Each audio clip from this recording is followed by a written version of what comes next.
Khmer rouge, c'est l'histoire de tes parents, l'histoire de nombreuses familles cambodgiennes. Tu me racontes?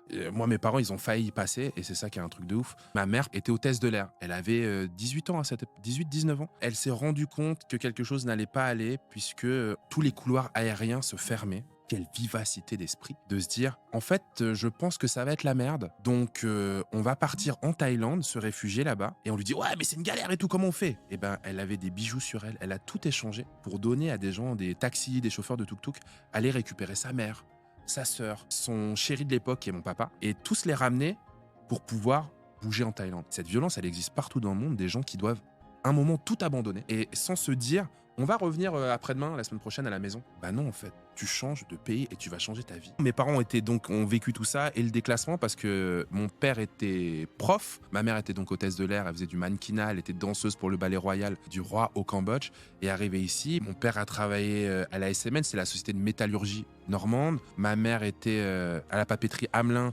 elle était conditionneuse, elle mettait des cahiers, des crayons de couleur dans des cartons. Et ils ont fait ça des années avant de pouvoir mettre un peu de côté de leur salaire d'ouvrier. Mais cette histoire, elle me tracasse parce que je te dis, s'il n'y avait pas eu la guerre, s'il n'y avait pas tout ça, ils auraient eu une autre vie, quoi.